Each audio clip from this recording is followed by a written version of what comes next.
Emma Watson stood at the window of her small apartment, watching the grey morning crawl over Millbrook's empty streets. The industrial town had lost its heartbeat years ago when the factories closed, leaving behind a landscape of broken dreams and silent hope. At 28, Emma knew struggle like an old friend. Her worn-out shoes and faded jacket told stories of countless days spent fighting against circumstances that seemed determined to push her down. The tiny apartment she shared with her elderly mother was more than just a living space. It was a sanctuary of survival. Her job at the local community center paid barely enough to keep food on the table. Every morning, she would wake up before sunrise, prepare a simple breakfast of toast and cheap coffee, and carefully help her mother get ready for the day. Her younger brother, Michael, who had been struggling to find consistent work, would often sleep on the worn-out couch, his dreams seemingly as fragile as the town itself. The community center was Emma's lifeline. She wasn't just an employee. She was a beacon of hope for teenagers who had nowhere else to turn. Kids with no prospects, no direction, hung around the center, and Emma saw something in each of them, potential that the rest of the world had forgotten. Today was different. The morning felt heavy with an unspoken tension. Budget cuts were coming, and whispers had been circulating that the community center might close. Emma had heard these rumors before, but this time felt different. The economic pressure was real, and the town was bleeding jobs faster than anyone could count. As she walked to work, the cold wind cut through her thin jacket. Millbrook looked like a painting of lost opportunity, abandoned storefronts, empty parking lots, and streets that seemed to carry the weight of forgotten dreams. Every step was a reminder of the challenges that surrounded her. At the community center, Emma greeted the familiar faces. Teenagers lounged around, some looking defeated, others trying to maintain a spark of hope.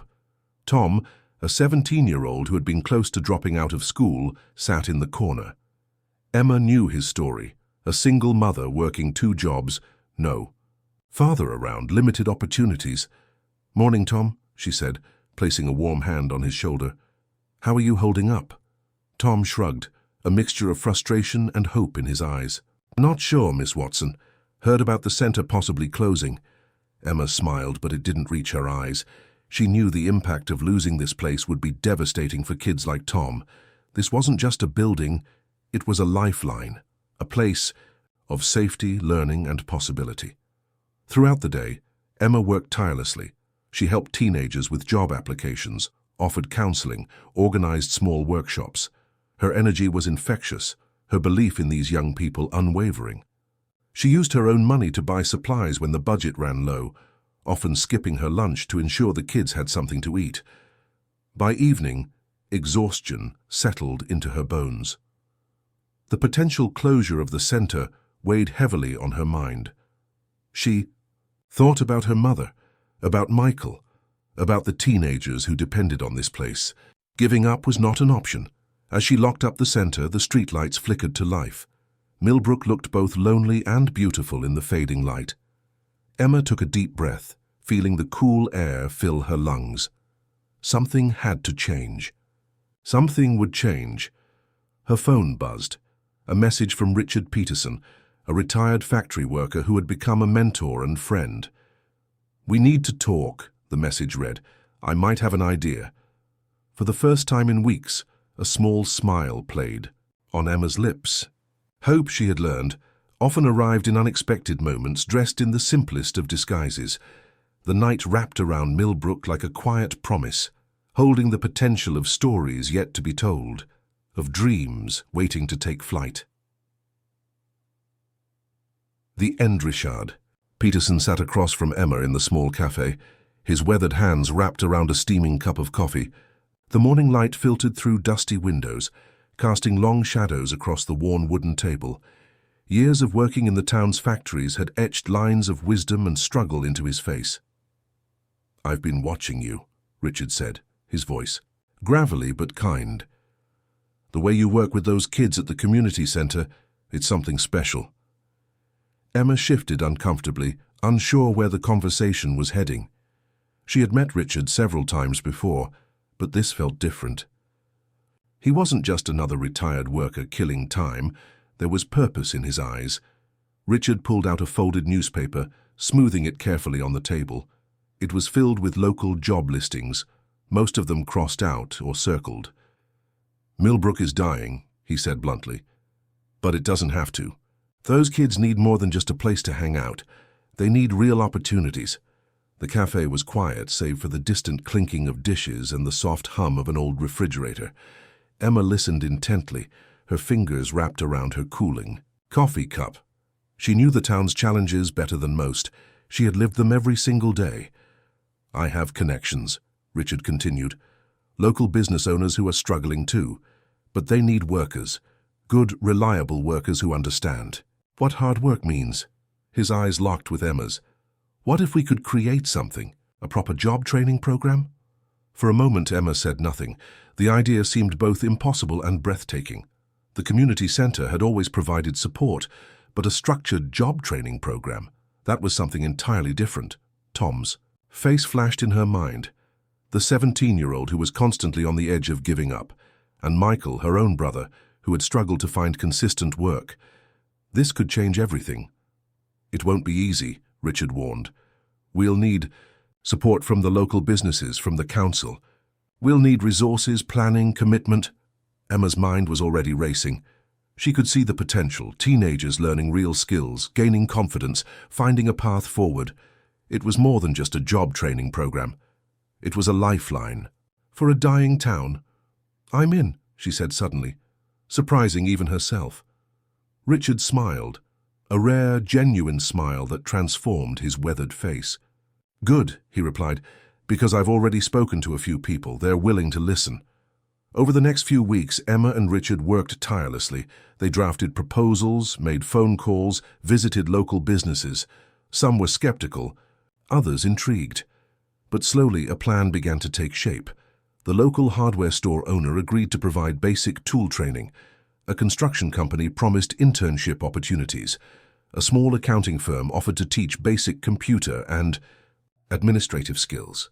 Tom was their first unofficial recruit. When Emma explained the program, his eyes lit up with a hope she had never seen before. "You really think I could learn something?" he asked, his voice a mixture of excitement and disbelief. "I know you can," Emma responded, placing a firm hand on his shoulder. The town began to whisper. Something was changing. The community center, which had been on the brink of closure, now buzzed with unexpected energy. One evening, as Emma worked late, organizing training materials, Richard stopped. "First, we're doing something important," he said quietly. "We're giving these kids a future." Emma looked around the room, at the half-prepared training manuals, the maps of local businesses, the photographs of hopeful teenagers. For the first time in years, Millbrook didn't feel like a dying town. It felt like a place of possibility. The night settled around them, holding the promise of new beginnings, of hope carefully cultivated and lovingly nurtured. The end. The first day of the job training program arrived with a nervous energy that seemed to electrocate the entire community center. 5 teenagers sat in a semicircle, their expressions a mixture of skepticism and cautious hope. Emma stood at the front of the room, her clipboard in hand. Richard seated quietly at the back, watching carefully. Tom was the most nervous. His hands fidgeted with the edge of his worn jacket, eyes darting between Emma and the other participants. He had dropped out of school 2 years ago, believing education was a waste of time. Now, he wasn't so sure. "This isn't about sitting in a classroom," Emma began, her voice steady and warm. "This is about learning real skills that can change your life." She understood these kids. They weren't interested in lectures or empty promises. They wanted something real. The first week focused on basic job skills: how to write a resume, how to conduct yourself in an interview, the importance of punctuality and commitment. Local business owners came in to share their experiences. A carpenter showed them how to use basic tools. A local accountant taught simple computer skills. Michael, Emma's brother, helped with some of the technical training. His own struggle with finding consistent work made him understand exactly what these teenagers were experiencing. He showed them how to create email accounts, how to search for jobs online, how to present themselves professionally. Tom discovered he had a natural talent for carpentry. His hands, which had always felt clumsy in school, suddenly found purpose. The first time he successfully built a small wooden stool, his face lit up with a pride Emma had never seen before. Weeks passed. The program expanded. Local businesses began to take notice. The hardware store owner, Mr. Williams, started offering part-time positions to some of the program's participants. A local construction company promised internship opportunities, but it wasn't just about job skills. Emma and Richard created a support system. They talked about confidence, about believing in themselves. They addressed the deeper challenges these teenagers faced: family struggles, economic pressure, lost hope. One afternoon, a local council member visited the center. She watched the teenagers working, learning, supporting each other. The transformation was visible. These weren't just kids without opportunities anymore. They were young adults building their future. Tom's mother approached Emma one evening, tears in her eyes. "He's changed," she said, her voice breaking. "For the first time, he talks about his future. He has hope." The program wasn't perfect. Some participants struggled, some dropped out. But those who stayed were creating something powerful. They were proving that Millbrook wasn't a dead town. It was a community waiting to be awakened. Richard watched from the sidelines, his experience adding depth to their efforts. He understood that job training was more than teaching skills. It was about rebuilding self-belief, about showing these young people that they mattered. As winter turned to spring, the first success stories emerged. Tom secured a part-time position with the local construction company. Another participant, Sarah, started working at the hardware store. Their success inspired others. The community center, once on the brink of closure, now buzzed with energy. Local businesses began approaching Emma, offering more opportunities. The town was watching, and slowly, things were changing. One evening, as Emma organized materials for the next day's training, Richard approached her. "We're making a difference," he said quietly. "Real, genuine difference."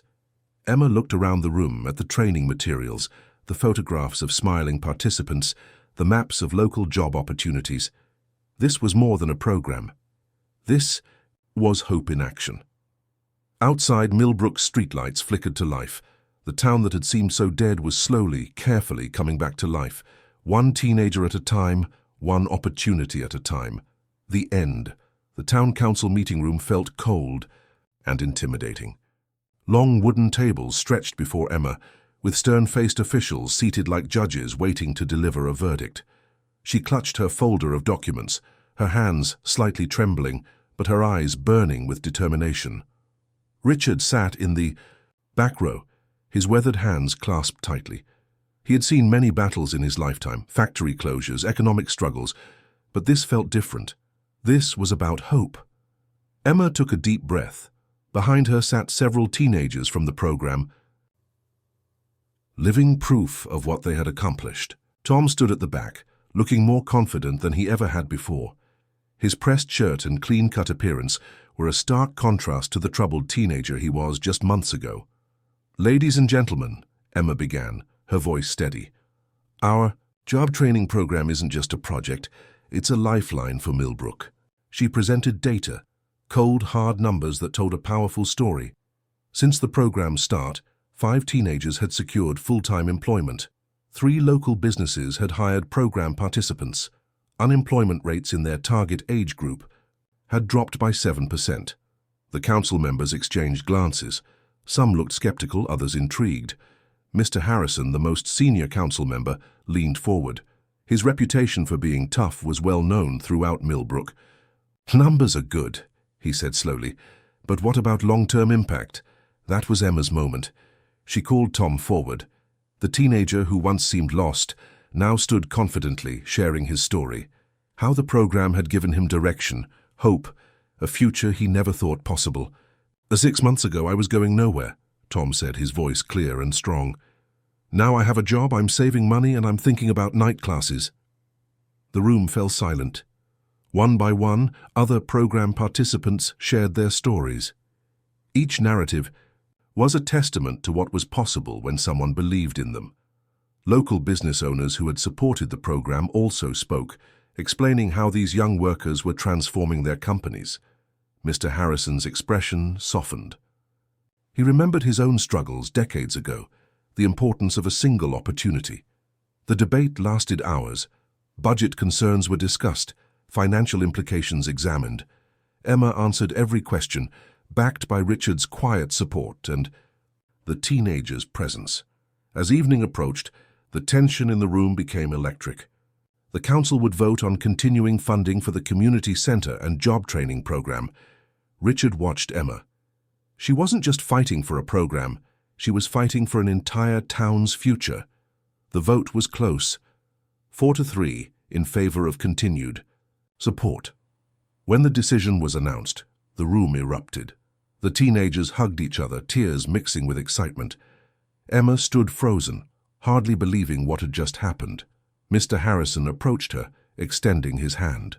"You've shown us something important," he said quietly. "Sometimes hope looks like hard work and belief." Outside, Millbrook's streetlights flickered on. The town that had seemed dead was breathing again. One opportunity at a time, one teenager. At a time they were rewriting their story. Tom caught Emma's eye and smiled, a smile full of promise, full of future. Richard watched from the back, a quiet smile on his weathered face. They had done more than save a program. They had rekindled a community spirit. As they left the council chambers, the cold evening wrapped around them. But for the first time in years, Millbrook felt warm with possibility. The end 5 years had passed since that critical council meeting. Millbrook looked different now, alive, breathing with renewed energy. The community center, once on the brink of closure, now stood as a beacon of hope and transformation. Emma Watson walked through the bustling training rooms, her eyes filled with quiet pride. What had started as a small job training program had become something much larger, a lifeline for an entire generation. 200 young people had found meaningful employment through their program. Local businesses that once struggled now thrived, with skilled, motivated workers. The town that had been dying was slowly coming back to life. Tom, now 22, worked as a skilled carpenter. He had not only secured a full-time position, but had started his own small renovation business. Every weekend he volunteered at the community center, teaching younger teenagers the skills he had learned. Michael, Emma's brother, had transformed his own life. He now managed the technical training program, using his own experience of struggle to guide others. The siblings had become a powerful force of change in Millbrook. Richard Peterson, now in his 70s, continued to mentor and support. Though he had officially retired, his wisdom and connection to the community remained strong. He attended every graduation ceremony, his eyes filled with the joy of watching young lives transform. On this particular morning, a special ceremony was taking place. The community center was preparing to honor its most successful graduates. Local business owners, council members, and families filled the room. Emma stood at the podium, looking out over the crowd. She remembered the days of uncertainty, the moments when hope seemed impossible. Now everything looked different. 5 years ago, she began, her voice steady. We started with a simple belief that every young person deserves a chance, that our town could be more than its past. The room listened in silence. Tom sat in the front row, now a respected member of the community. Other graduates surrounded him, each with their own story of transformation. Mr. Harrison, the council member, who had once been skeptical, now sat proudly. He had become one of the program's strongest supporters. We didn't just create job opportunities, he told the local newspaper. We restored dignity. The ceremony was more than an event. It was a celebration of resilience, of community, of what happens when people believe in each other. Outside, Millbrook looked different. Empty storefronts had been replaced by new businesses. Young families were moving back. The town that had been dying was now growing, breathing, living. Richard watched Emma receive a Community Leadership Award. Tears filled his eyes, not of sadness but of pure joy. They had done something remarkable. They had changed a town's destiny. Tom approached the stage, presenting Emma with a handmade wooden plaque crafted by his own hands. A symbol of everything they had achieved together, "We did this," Emma said, her voice breaking slightly. "Not just me. All of us. Together." The room erupted in applause. Teenagers, business owners, council members, a community united by hope. Evening fell. The community center's lights remained bright. Inside, young people continued to learn, to dream, to plan their futures. The building that had once seemed destined for closure now pulsed with life and possibility. Millbrook had discovered something powerful. That change doesn't happen through grand gestures, but through consistent, compassionate action. One life at a time, one opportunity at a time. Emma looked out the window as sunset painted the sky. The town seemed to breathe with a new rhythm, hopeful, resilient, alive. 5 years had changed everything, and this was just the beginning, the end.